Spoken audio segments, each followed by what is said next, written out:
Sasho sangena mbukeli ekhaya lakho sangena neCaba wena wabona amaphoyisa ezolanda isigebengu sendawo siyabingelele ingxenyeni ezahlukene zezwe la kufinyelela khona lesi sikhondla sohlelo ekhaya jikelele inqophamlando inqalabutho yohlelo kuyiyona yodwa einhlelweni zasekuseni esakazanga isinguni kumabona kude namhlanje ngomhla ka14 zigonene ithandani zihlebelana amazwi amnandi ama sweet nothings yabona nje abanye njalo balokhu bebambe amafoni nje belindeke imlayezo emnandi evela ezithandweni zabo kuyabaphithizela ke kwamanye amahhovisi namhlanje kubhuzimba lezibomvu amakhadi othando akhalulozo lomculo ngoshokoledi izipho njalo bakhona ke nabanye inkosi yami olozilishone nje ke ilanga leyo ilahla lekunina bengatholanga ngisho utwa osibuno Themba Dololo abaphethela uthi abalethela uthi abasendi nomqhafazo bayobona namhlanje ke labo bantu ukuthi hey uyabona impela makuthiwa gift kusukushiwo nje igama lomfana thizeni igama lami ngunoxolo mamtshali kwakwamwali ihlaba limhlophe qwa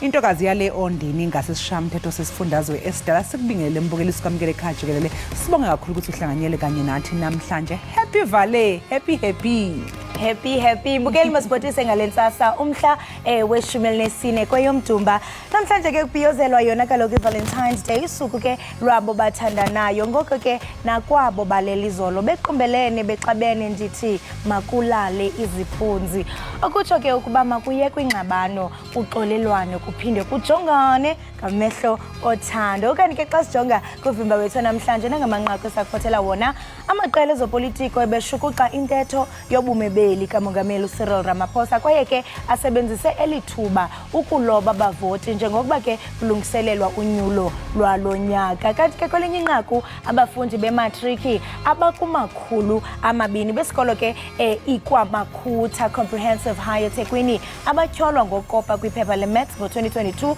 bafuna iimpendulo kulandela ke ukufunyaniswa kwabo bengenatyali kuninzi ke mbukele sikuphathele kona nakule iyure qiniseka into yokubana awugungqi awuqhushalazi ubukele ekhaya jikelele njemlo ke unonkanyezi nomsantsa phakathi kwezinye umazipha umamshukuma ozondwa ngezakhe mbukeli masijonge eziphala phambili kule yure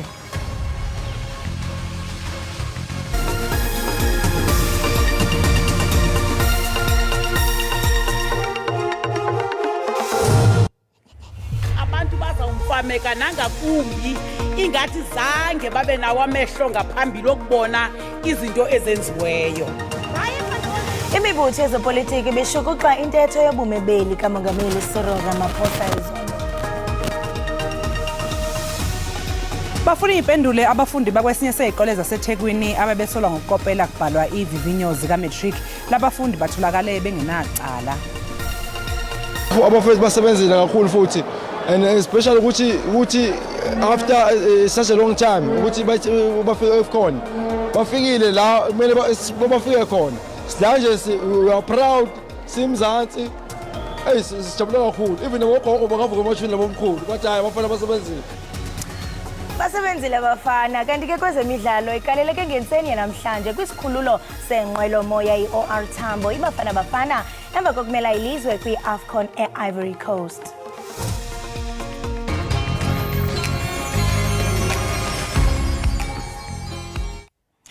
amaqela ezopolitiko beshukuxa intetho yobume beli kamongameli Cyril Ramaphosa asebenzise lithuba ke ukuloba abavoti njengokuba kulungiselelwa unyulo jikelele ebudeni balonyaka amaqela aphikisayo ke awugxekeka nobomi umbutho lawulayo ememelela abavoti ukuba awohlwaye ngokuqatha kunyulo kwelinye ke icala umbutho ANC izikhusele ngelithi idlala indima enkulu kwimibe emininzi echaphazela uluntu Iqela le-ANC libele lokuqala ukukhwela eqongeni. Eli qela lithethe ngempumelelo yalo equka ukubanjwa kwabantu malunga nokunyoba kwishishini lokwakha nokwembiwa ngokungekho mthethweni kwemigodi. Ngelixa ikomiti ejongene nokuziphatha kwamalungu epalamente yohlwaye amalungu alo atenxileyo. Eli qela ligxekile indibaniselwano yamaqela ezopolitiko aphikisayo ichaza njengocalucalulo oluza kubuyisela eli lizwe emva. Akukhonya nomofu namhlanje kule nkundla. Elowo nalowo umofu athi ndikho. Izinto lorhulumente azenzileyo azizukwaziwa abantu bazawumfameka nangakumbi. Amanye amaqela aphikisayo alikhabile ibali likaDintswalo njengempumelelo esithi udakumbile. Iqela le-DA ligrogrise ngokubhenele enkundleni ukuba i-ANC iyafadala ukuthobela umyalelo wenkundla yomgaqo-siseko malunga nokuqeshwa kwamalungu ayo. If they try and subvert the rule of law, we will make sure that they are jailed for contempt of court in exactly the same way that Mr. Zuma was. Iqela le-IFP libongoze uRamaphosa ukuba ayeke ukukhangela usiba lokutyikitya i-NHI lisithi kule meko iyiyo iza kutshabalalisa. Let us not pull wool over our people's eyes and pretend that the ANC is the only party that can protect South Africa and do what is best for her. The ANC only serve ANC. Iqela le-UDM licele uRamaphosa ukuba ajongane nemeko embi yabo babesakuphangela emigodini kunye namaphandle. Eli qela lithi umbandela wemihlala phantsi yabo fanele usonjululwe kwakamsinya. Omakhulu notatomkhulu balentwazana kuthiwa nguTintswalo bafuna imali yabo ababeyicontribute kupension abalwinani banikeni imali yabo abantu. Tinglulama Matya weendaba ze-SABC eParlamente eKapa. Labo abayithathela umhlaba ngodli elunde kuhle emnguni occupation eRoshaville eGoli bafuna ukuthi uhulumeni ayithathe njengesemthethweni indawo yabo. Laba bathi bafuna ukubhalisela ukhetho oluzobanjwa kulonyaka. Inkinga abanawo amakhele indawo abahlala kuzona. Le ndawo yaqalwa liphulo lombutho obizwa abahlali basemjondolo lixesha elingapha konyaka behlala kule ndawo yamatyotyombe ukanti bathi umasipala wesixeko saseRhawutini wenze amalinge amatyeli ngamatyeli ukubagxotha kodwa bamunca intupha ngesifungo esithi abazugungqiswa kule ndawo koko badinga ukuthatyathelwa ingqalelo njengendawo esesikweni ukuze bathabathe inxaxheba kunyulo oluzayo lwajikelele luka-2024. We are leading the struggle of land, dignity and housing. So we decided to come to this land to develop ourselves, to change the situation of our lives, to live better, because we still believe there is no freedom without land. Kananjalo ngokumayela nokusilela kwenkonzo ezisiseko abahlali bathi baqhuqukile ngamashishini achitha inkunkuma ithi gengelele apho bahlala khona.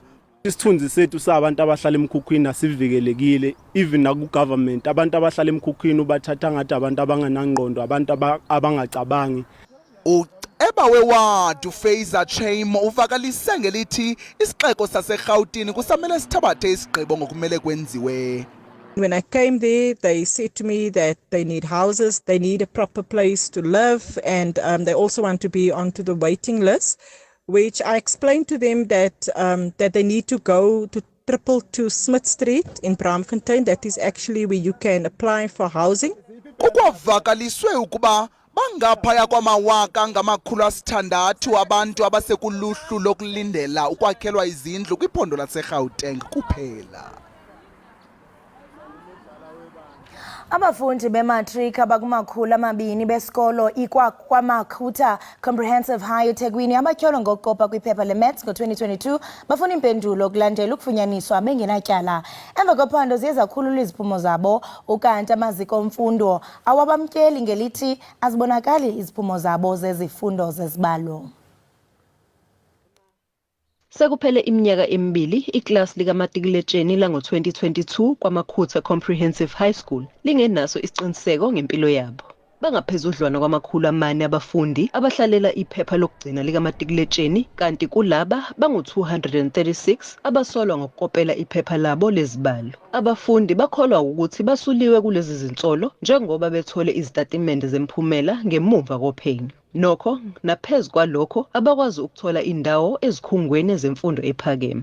EDUT bangireject abaqala bangireject ama-universities, MUT bangireject mangithi ngiyalandela ngefone ngithi ngiyezwa ukuthi kuhamba kanjani kuthiwe ama-mathematics asinawo kwisystem.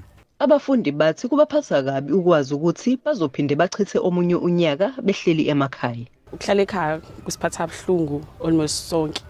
Akukho mnandi because abanye abantu esasifunda nabo bayafunda manje. Isigungu sabazali esilawula ukusebenza kwesikole sithi imizamo yokuthola usizo eminyangweni wezemfundo ayibanga nemiphumela emihle.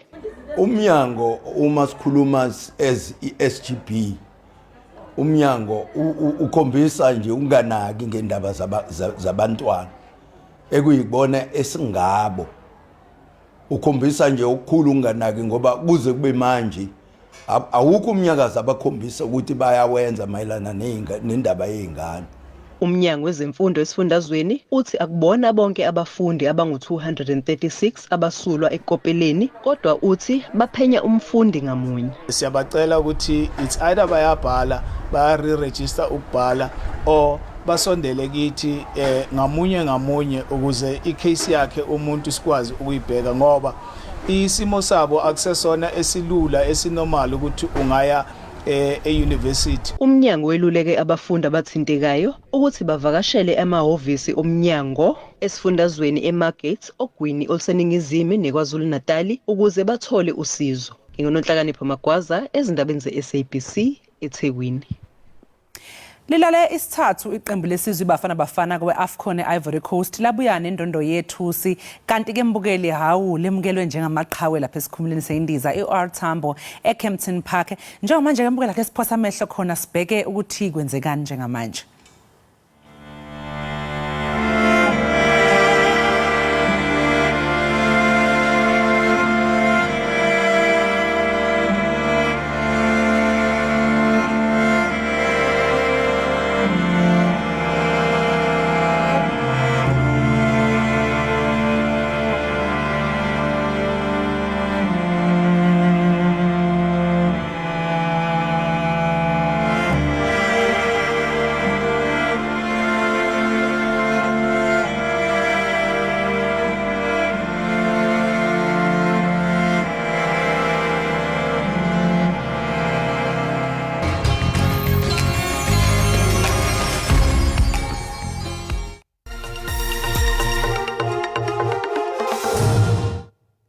Enkosi kakhulu ngokuhlala nathi nisasibukele apha ekhaya Jikelele kanti ke ikaleleke ngenseni namhlanje kwisikhululo senqwelo moya eOR Tambo Bafana emva kokumela ilizwe kwiAFCON eIvory Coast abalandeli ke baphume ngendlu ukuyobamkela.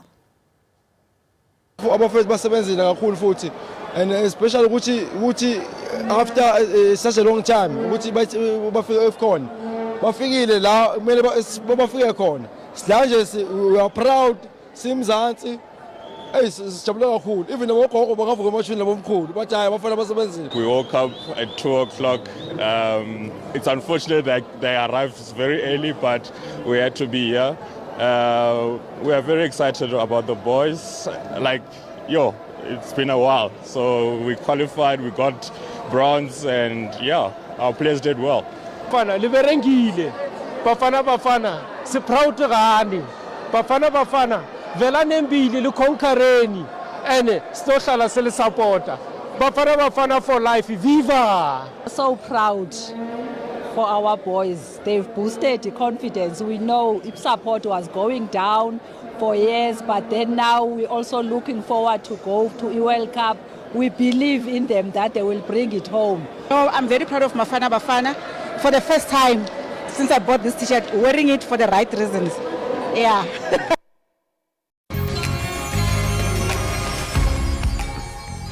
Enkosi kakhulu ngokuhlala nathi nisasibukele apha ekhaya Jikelele. Omnye ke wabamangalelwa kwityala lokubulawa kaSenzo Meyiwa uthi wagxotha igqwetha elamcenga ukuba enze isivumelwano namapolisa aza kunikwa izigidi ezintathu zerandi. Bukelwe ekhaya Jikelele umba wemali kwelityala awuqala ukuvela kuba ngaphambili umcuphi welityala obrigadier Kininda wayetyholwa ngokufumbathisa abangamamngalelwa. Ingaba mhlambe kuthetha ukuthini oku ngelityala kwicala lombuso kwaye ke inkundla iza kuyijonga njani lena into. Ngoku ke siqhagamshelana nengcali yezomthetho Mnumzana Mpumelelo Zikalala wezikalala attorneys uza kusichubela ke ngawo lomba. Masikubulise sikwamkele Mnumzana uZikalala enkqubeni sibambe ngazo zozibini ngexesha lakho namhlanje. Angibingelele kuseni bese ngivele kakhulu abalaleli nababukeli emakhaya. Enkosi kakhulu. Mnumzana masiqale nje sijonge ityala xali lonke. Ingaba mhlambe lihamba njani? Ingaba ikhona inkqubela phambili kweli tyala okanye nje kusagqushwe endaweni enye? Mhlawumbe fanele siqale sibonge ukuthi ukufika kwejaji elisha kwenze kwathi ukushesha kancane. Ngiyacabanga ukuthi ufa bengekho lento esibiza nge-trial within a trial. Ngabe manje sesiqedile iyona kuphela nje sisibambile once kwaphela yona uzobe seqhubekela phambili. So in terms of speed sokungena kwabantu noma ungena kofakazi kuyashesha. Kodwa in terms of ukukhulunywa kwezinto noma izinto efanele ngabe ziyadingidwa akufanele ngabe kahle kahle le sibiza nge-trial within a trial ngabe iyakhulunywa ngoba kufanele ngabe umbuso uthi noma ngabe kuthiwa ama-confessions noma lana nivumela khona kukhona noma kukho ngendlela thina esi-investigate kahle ngayo abantu bethu abasebenze kahle ngayo bakwazi ukuqoqa bonke ubufakazi bafika nala ebhokisini bafike bakhuluma kahle asewadingi lama-confession esikhuluma ngayo kodwa-ke ngoba ngenxa yokuthi ngiyesi-dictate-ele ukuthi i-state mangabe iyenze i-prosecution kumele iyenze kanjani ngiyacabanga ukuthi nabo basayiqhubekela necase yabo kodwa ngendlela ekushesha ngayo noma ukuhamba ngayo kuza ngendlela ekuthanda ukuthi akube yiyona kwavele iwona ama-processes la kufanele ngabe kube yiwona and futhi ngiyabona mhlawumbe leya prediction esayibeke ukuthi ngeke kuphele lo nyaka lecala lingakapheli engathi sokwazi ukuthi siyifice ngendlela abashesha ngayo uma kuthiwa abantu bangene ebhokisini. Siyathemba into yokubana uyothi uphela lo nyaka inkqubela phambili nokuba mhlambe kwenzeka ntoni kanye sakube sisibona. Mhlakazi nanku uNtanzi sithi kukho igqwetha elathi makenze isivumelwano namapolisa liza ke uza kunikwa izigidi zerandi. Ingaba oku mhlambe kubonisa ukuba urhulumente ngenene nangenyaniso singatsho into yobana uyasilela ukufumana ubungqina obambekayo ukuba ezi zityholo ziyinyani?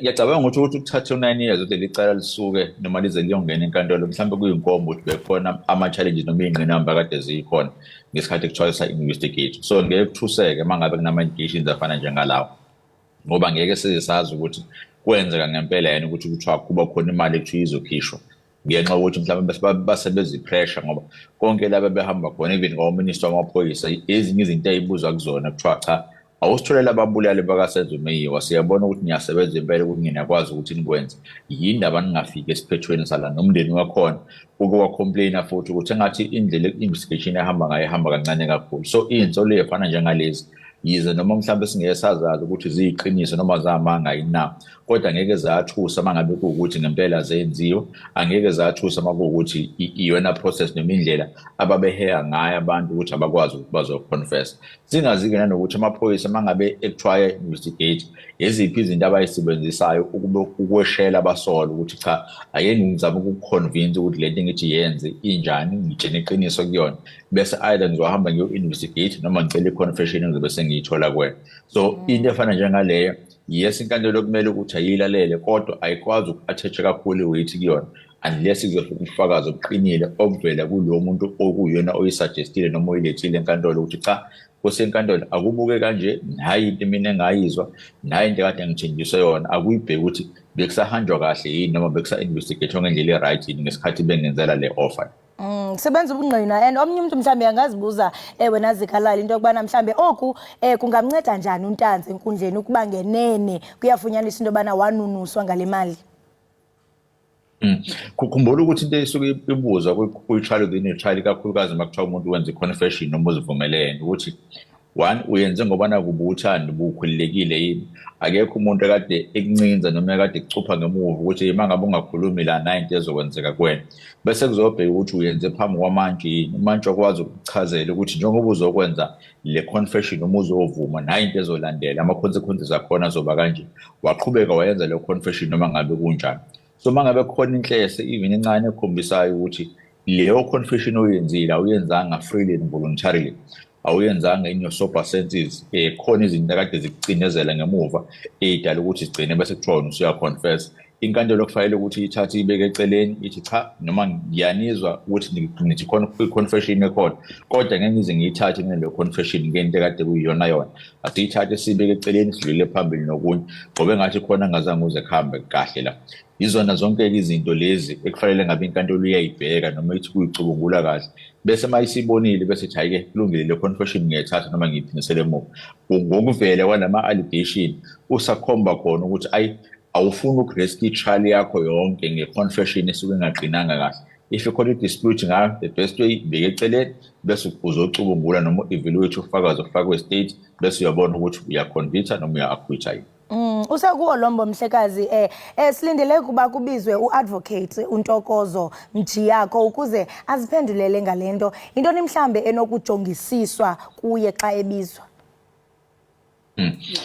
Asikhumbule kuyena ukuthi mhlawumbe azofanele qale ku-check ukuthi kungabe ummeli ngempela yini uregistiwe at the time kukhona registration eyikhona sasingamthathana njengomuntu angakwazi ukuthi arepresent abantu. Eyesibili kuzoba kule esekutheni khumbula ukuthi kunalento abayibiza nge-attorney client privilege la kuthiwa khona esikhulumayo mina neclient lami angivumelekile ukuthi ngihambe ngiyokukhuluma enkantolo noma ngabe kuthiwa inkantolo isincenga kangakanani ngaphandle makuwukuthi sisuke sivumelene neclient lami ukuthi hayi hamba uyothola lobo bufakazi ngendlela okuyiyona.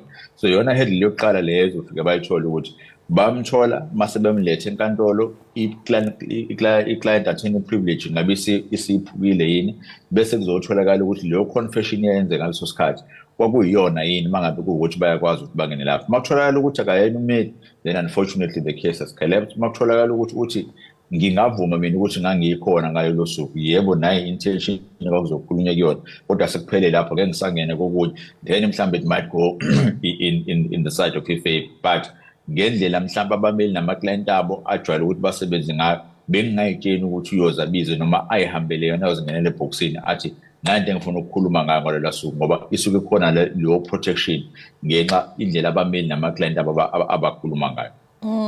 Ingaba mhlambe singabona kuphelelwa kuthathwa ubungqina bakhe uNtanzi noMjiyako. Kungenzeka ngoba into ezobifuna within a trial ukuchecka nje lokho ukuthi ama-confession wenze ngendlela e-right yini. Masithi right so were you sober, were you free, buzenzela wena yekho umuntu akade kuphoqa ummeli wakho kade ekhona wa-understand ama-applications akhona. If ama-answer to loma questions yes yonke into kuthiwa yebo then i-confession sisayithatha. But if kubonakala ukuthi khona iy'nhlelo zezinto ezingahambanga ngohlelo then kuthiwa no asimi kancane i-confession asoyithatha la qhubekani wena state ngendlela ekufanele ngabe nenza njalo. Iyona-ke into abasuke bezoyibheka kule section noma kule portion ye-trial noma lesibiza ukuthi trial within a trial. Siyafuna into yokubana uchazele umbukeli obukele ekhaya into yokubana xa kuzawuthiwa this trial is within a trial ingaba mhlambe oko kuthetha ukuthini futhi kwenziwa ntoni? La kusokuthiwa khona nalicala seliqalile kodwa kukhona iphathi noma isigameko esifuna ukuthi sisi-check ukuthi senzeke kahle yini esizoba nomthelela ecaleni elikhulu. Yiko sokubiza ukuthi ake leli seliqalile icala kulona kodwa ake sibheke lesi sigameko esizobe sibhekane nathi. Silobe sihlala khona bese siya-check ukuthi ey'ntweni ey'fana njengalezi makuthiwa umuntu uyayivumela icala eziphi izinto ey'jwayele ukuthi zibe khona noma kufanele ukuthi azibe khona. One, kufanele azivumele yena ngokuthanda kwakhe engaphoqwanga umuntu ephambi kukamantshi umantshi amchazele yonke into abese yasayina i-statement sakhe. Iyona-ke into esuke assesswa enkantolo le. Ngesinye isikhathi uzothola ukuthi noma kujwayele ukusebenza kakhulu kanje uthola ukuthi ukhona oyedwa sadlule emhlabeni esekusele omunye umsolwa kodwa lo munye umsolwa before ahambe emhlabeni kukhona into ayibhala yena phansi eshoyo ukuthi hayi ngiyavuma ukuthi sasikhona senze ukuthi nokuthi ekusiza ukuthi kuprove ukuthi icala lingaloke kuwaste isikhathi. Nanokuthi kuthiwa umuntu kuthiwa uyayivumela icala still inkantolo iyayenza le inquiry khona icala eseke salibona nje le ekade lenzeka ngale egoli lo mfowethu lo wakuthiwa ebulala osisi laba abadayisa ebusuku. Nakhona futhi noma ngabe kuthiwa seyivumela ukuthi yebo I'm guilty kodwa still inkantolo iyaqhubeka nalowo process and wonke ama-processes e-confession ekade enzeka still we-analyzed again. Iyo nto eyenzeka nala kuleli cala-ke again. So kufike kuthiwe ukuze sibone ukuthi sikuthathe nobufakazi la uyivumele khona ake si-assesse if i-assesse iyaphasa lesi sikuthatha-ke manje sikufaka lesi sicala kuleli cala elikhulu and then bese siyabona ukuthi siyaqhubeka nokuconvict. Ama-implications aloko athi if sikuvuma sikuthatha accused 1 and accused 2 probably kuzothiwa they are guilty bese beyapanishwa kodwa makuthiwa abungeni kuzothiwa ake si-assesse ngale evidence besiyitholile ekuqaleni sibone ukuthi i-conviction singabuya yini nayo. Mhlekazi phakathi kwezinto ethe mhlambe zingaqatshelwa kuye uadvocate Ntokozo engumbo we-clientele privilege ndiyathanda nokuba mhlambe uxhobise nababukeli bethu into yobana mhlambe eyona njongo yayo yintoni kwaye mhlambe apha eMzantsi Afrika ungathi mhlambe i-prevalent njani apho sabona mhlambe amagqwetha atestifya against ii-clients zabo. Kuyiprinciple ebaluleke kakhulu la kuthiwa khona cha uma ngabe kuthiwa ukhuluma nommeli wakho uyena kuphela umuntu osuke ebalekile osungakwazi ukuthi uconfess kuyena bese uyamtshela ukuthi cha into ngiyenzile ngempela yena bese ethi hayi-ke ake sibone ukuthi ngizokudlulisa kanjani kuyona yonke le process naye masenza umsebenzi wakhe by the way hayi ukuthi uqambisa amanga noma akwenzisa into wrong noma ngabe nazi ngihlala kamhlophe ukuthi nobabili khona ngazange ize ngikwenze kahle into esuke ikhona nje sokuthiwa kwakufanele kutholakala indlela la khona ukukhuluma nommeli wakho kuzokwazi ukuthi kube private kube confidential kungasetshenziswa futhi enkantolo ngokuhamba kwesikhathi futhi ingatholakala indlela la kuyogcona sekummeli wakho sengene ebhokisini kuthiwa kubuye yena othola ubufakazi umsebenzi woku-investigate nokuphenya izinto akube umsebenzi we-state then bese kuzobe i-NPA zohamba bese iyoshushisa kungabi the other way around so ikhona leyo principle ye-attorney and client privilege esuke ithi konke ukukhulumile phakathi kwakho nommeli wakho kuzohlala kuyimfihlo akusoze kwaphumela ngaphandle either khishwe ummeli wakho noma aphoqo ngokuthatha ukuthi ayiswe enkantolo ukuze akwazi ukuthi abukhiphe lobo bufakazi ngaphandle makuwena umnikeze imvume nemisibizo ukuthi consent ukuthi akahamba yokhuluma lo process nenike bese ekhuluma noma mhlambe amakhola la yena suke kufuna ukuyivikela khona ikakhulukazi uzothola ikhola la prosecutor khona i-LPC noma i-Legal Practice Council then-ke mhlawumbe usengasho ukuthi hayi ama-processes enzeka ngendlela kodwa leyo principle still remains okukhuluma nommeli wakho kukhona okungacishe kuhluke kodwa kule case if kuwukuthi kutholakala ukuthi akwayingena ummeli ngempela noma kukhona la ayifalsifya khona ama-qualifications akhe then no privilege is no longer there ayisakwazi ukuthi isebenze. Phambili uyawathi into yokubana kweli tyala phakathi kwezinto esingathi sizibulele kukuba noko ingathi ngoko alisahambi ngesantya lonwabo njengoko kukho ujaji omtsha ndiyafuna into yobana mhlambe xa singawuthi sikhomperishe ijaji eziphethe ngoku kweli tyala ngubani mhlambe singathi noko ungcono ingaba mhlambe ikhona iprogress njengokuba eli cala seliphethwe ngujaji uRatha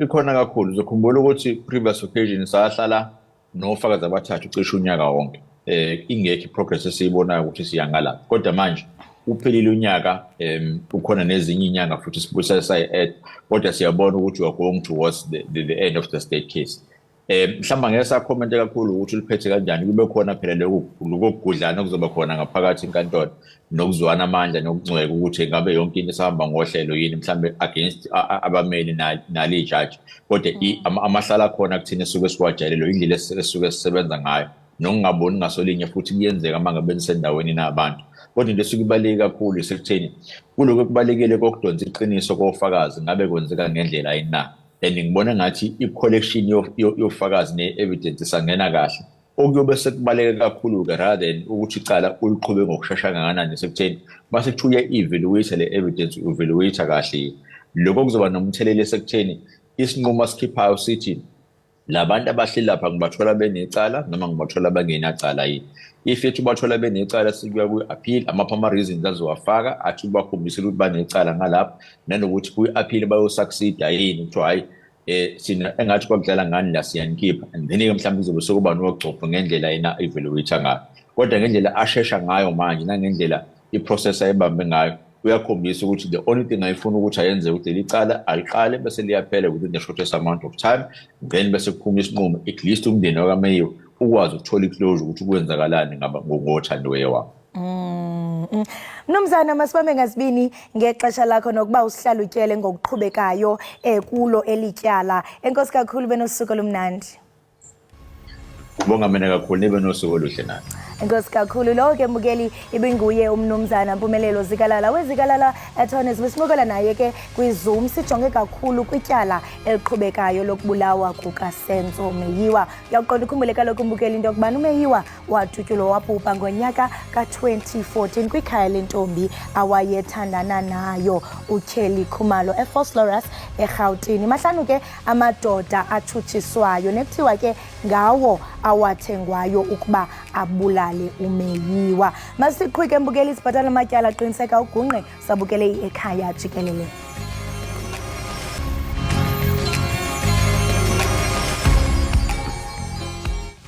Siphinde sikwamukele mbukeli wekhaya Jikelele sibonga kakhulu ke ukuthi usahlanganyele kanye nathi cha sisekhona nathi la sinomadlungothi kuyi-Valentine's Day namhlanje imbukeli siyayibuza nje ukuthi ngabe kwenzakalani njengamanje nje abantu ababheke emsebenzini khona sebevele umuntu nje uphuma endlini ethi emsebenzini usayitholile imfanelo zakhe uphethe la ibouquet yakhe Sabane sithi ngco wethu. Lalela uzofika nje emsebenzini nje usuku lakhe seludani.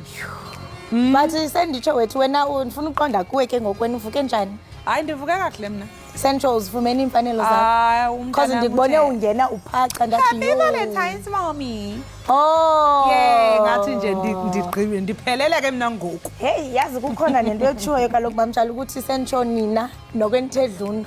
Ingabi naxhala kakhulu wethu. Sentsho bayeza on Mother's Day. Uyaqonda sentsho bayeza nebhasi ko Good Friday no Women's Day. So ningabi naxhala kakhulu wethu. Kuthiwa khona bazobona ukuthi ugift igama lomuntu. Yo, eish, kubhlungu kona phofu lento wena man ifuna ungangena inzulu. Hayi, uyabona nama rose lawa afaka 200 ngathi hayi awasekho styleni. Kunenwele ngoku. Kuze nenwele ama inches ifrontal lapha emakhaya abantu besilisa abasawafuni ama rose ano 200 sebefuna ama rose ahambisana nama inch. Athi uyavula nje umuntu afica 20 inch emlindile. Hey but phakathi kwezinto wena mamtshali sentsho njengokuba kwi Valentine's Day siyakhumbula phezulu into okubane kuye kwaphuma inkcukacha ezisuka ku Department of Health. Sisitsho into yokubana izinga okanye iqondo lokosuleleka kwentsholongwane kagalayo HIV ne STI liphezulu kakhulu ingakumbi kumadoda into ethi ngokabantu bazilahla phansi condom sentsho siyaqonda ngoku iValentines abantu bazawushare igifts iflowers nantoni but nakwela cala xa nisiciba iziko qinisekani into bana noko uyanxiba idyasi yakho ungaveli ungena uthi zwapha because I mean we've come a long way to go back isiyokhuphula ama HIV infections. Yeah, and the females because mostly umuntu uzawuxhomekeka mhlambe ukuthi hayi no email inawe nawe hlala unento epesini. Hayi cha wakhuluma amadlonzi amava hayi sethembeke mbukela ukuthi ke nithokozile emakhaya kanjalo ke nasemsebenzini akasiqhubekele phambili ke nodaba lethu olandelayo. Usagcwele amathafa namanje ke uKlatha Gumbo oyisiboshwa eseqe esibhedlela eMamelodi eTshwane. uGumbo ke mbukela ubeboshwe ejele iBavian Sport eTshwane. Ukuthola kabanze ngemininingwane ethinta ukweqa kwalesi siboshwa ebesiboshelwe amacala abucayi sixhumana ke ngeZoom nolowo kokhulumela umnyango wezokuhlunyeleliswa kwezimilo usingabakho Nxumalo. Nxumalo asikubingele sikwamukele ohlelweni. Sibingelele sibonge ithuba. Awu Nxumalo siyazizwa indaba zokweqa kwesiboshwa sicela nje ukuthi usichazele ukuthi ngabe seqe kanjani lesi siboshwa njengoba phela besiyothola usizo lokwelaşwa. Singasho nje ukuthi ukweqa komuntu ejele okanye egadiwe kuyinto engasihlali kahle njengomnyango wa-Correctional Services.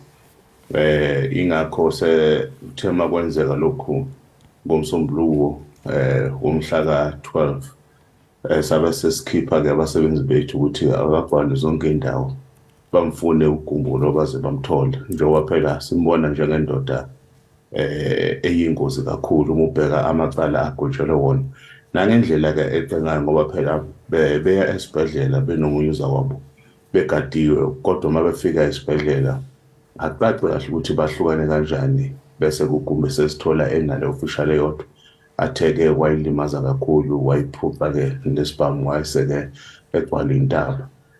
Uphenyo lethu luzosilekelela ukuthi ke luveze ukuthi lokhu kwenzeke kanjani kodwa kubalekile kwamanje ukuthi uGumbo simthole simsuse emphakathini njengoba phela wayavala khona kuningi ukunyanga kwenza abuyeleze ngakithi sikwazi ukuthi simqondise igwegwe. Kubalekile kakhulu lokho engakho sesingakunika emphakathi ukuthi ayisilekelele ukufihla phela umuntu ofunwa ingalo yomthetho kuyicala lokho ngakho sithi nje umphakathi uma umbona awusitshela uma ubona izinto ezingacaci kahle awusho ukuthi lensizweni efuna ngathi ikhona ngapha ukuze sikwazi ukuthi silande. Nxumalo mangabe ubalula nawe kuba balula lapha uthi uboshelwe amacala abucayi kakhulu mhlawumbe nje ungatshela umbukelo sekhaya ongazi ukuthi imaphi lamacala abeboshelwe wona uGumbo. uGumbo ke wangena ejele ku-August 2018 kutshelwa amacala rape kidnapping kanye ne-assault sithi ukushaya. So okubonisayo ukuthi ungumuntu oyingozi ngoba phela wazonikwa ngisho nesigwebo sikade likajele. Akakahlali nesikhathi esitheni nangoke esegcwala Iindaba ingakho sithe nje cha ngabe impela sikwazi sikwenzayo masingakuyekelela lokho kanti ke mubheka futhi ke nerecord lethu lekuveza ukuthi laba abebaphuma isikhathi singakashayi beyikhipha bona siyakwazi impela ukuthi sibathole ingakho sithe cha angeke impela size siphumule sazisile ke nama-victims ukuthi kunesimo esinjengalesi saxolisa kakhulu ingakho sithe nje sosebenza impela ngokuyikhandla ukuthi sizole siyibuyise ngoba phela kukudelela the-criminal justice system yethu nanokuthi-ke awukwazi ukuphuma isikhathi singakashaya ngoba lokho kusho ukuthi wena isimilo sakho asikalungi ingakho-ke kumele singithole. Omunye futhi angayibuza Nxumalo ukuthi ugumbo lo makuthiwa ubeyothola ukwelashwa lapha esibhedlela ngokwembiko ephumile kuyasho ukuthi ubeyobonana ne-dietitian uyibuza ke ukuthi mhlawumbe ngaphandle nje kokuthi ke manje singenele kwi-privacy yakhe kodwa omunye angayibuza ukuthi konje uma uhamba uyobona i-dietitian usuke unaziphi iy'nkinga? Okumele sicacise lapho ukuthi umuntu oboshiwe just like nanoma ubani oyisakhamuzi nokanye ubuya ngaphandle uma kunesigulo thizeni esimphethe okanye ecela ukwelashwa unalo ilungelo lokuthi elashwe ukuba sejela kusho lelo lungelo alisekho. Zikhona-ke iy'khungo zezempilo ngaphakathi emajele kodwa akuzona izikhungo ezikwazi ukulapha izifo eziningi ziyesibhekelele kakhulu lezi zifo esingathi nje ezijwayelekile ngesilungu abathi i-primary health care. Mhlawumbe umuntu edinga ukuthi abone i-specialist okanye akulonge ngendlela ethe ukuba sezingeni eliphezulu baye-ke odokotela okanye-ke abasebenzi bethu abakwa-healthcare bese benzobe sikubiza nge-referral ukuthi-ke lo muntu bamthumele esibhedlela esingaphandle ukuthi ayokulonga-ke ngezinga elithe ukuba phezudlwana. Into le yenzeka mihla namalanga ejele akusiyo into ukuthi mhlawumbe yenzeka okokuqala ngomsombuluko. Into esesiyenzeke sihlanganisa kwesekubiza nge-security plan ukuthi-ke lo muntu uzohamba kanjani. So-ke ilokho nje sesichaza ukuthi akuyona into engajwayelekile kuyinto ejwayele ukuthi umuntu ogwetshiwe ahamba esibhedlela esingaphandle ukuze akwazi ukuthi athole usizo.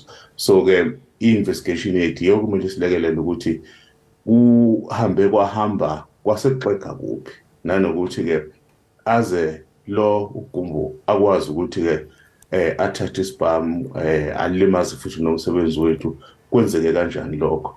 Lowo mbiko lowo wona uzosilekelela ukuthi nangelinye ilanga sikwazi ukuthi-ke siqinisekise ukuthi ma bephuma abantu beya mhlawumbe ebhedlela nanoma kuphi ngaphandle kungenzeka izinto ezifana nalezi. Yebo Nxumalo ngiyakuzwa impela lokho kuphawula kwakho ngoba ungacabanga ukuthi uma ngabe isiboshwa kuthiwa siboshelwe amacala abucayi kangaka uma ngabe sihamba siphumela ngaphandle ikakhulukazi nginesiqiniseko sokuthi ukuhamba mhlawumbe ne-official noma iphoyisa elilodwa ngoba omunye futhi angayibuza ukuthi iboshwa uma ngabe iphuma zengaphandle kanti njengoba eboshwele nje u-life sentence udilika jele akusiyo umuntu mhlawumbe ukuthi uma ephuma ngaphandle usuke eboshwe izandla ney'nyawo nanokuthi kuza kanjani ngoba lokhu sizwe lokhu kubalulwa iphoyisa elilodwa ukuthi ubegadwe iphoyisa elilodwa. Ingakho sichaza ukuthi investigation lezosilekelela ukuthi isinike imininingwane ethe ukuxaxa ukuthi kwenzeke kanjani ukuthi la akwaze khona ukuthi alimaze iphoyisa athathe nesibhamu bese baleka kwenzeke kanjani ngoba phela uma bephuma ejele baphume lokho esikubiza nge-ratio official to inmate kuyile ratio kanye kuyisibalo lesi esamukelekile okusho ukuthi bebe babili abadonse isigwebo ama-officials ethu emani okusho ukuthi ngoba phela engumuntu oyingozi lapho sibabiza ngama-maximum classified bekumele ngabe ugadwe ama-officials amabili. So-ke ingakho-ke sithi investigation asifuni ukupreempt ukuthi mhlawumbe ilokhu noma ilokhu akuphenywe bese kuvela ukuthi kwenzeke kanjalo azithole-ke esenephoyisa elilodwa bese-ke kwazi ukuthi-ke alenze le nto ayenze nanokuthi-ke in terms of i-security yethu yini enye eyenziwe okanye engenziwanga kahle ukuze phela lo akwazi nanokuthi-ke ajampe ngisho ucingo lasesibhedlela agcwale intaba. So nje lelo phenyo lelo liyaqhubeka msakazi siyaqinisekisa futhi ukuthi mase liphelile lizosilekelela kakhulu kodwa kwamanje okubalulekile ukuthola lensizwa yakwagumbo ibuyele ngaphakathi ejele ngoba nje usuku nosuku ingaphandle lokho akusiphathi kahle njengomnyango. Uma kungenzeka ukuthi ke aphinde atholakale ke ugumbo Nxumalo imaphi amacala amanye angabhekana nawo uma ngabe sengaboshwa baphinde bamthole?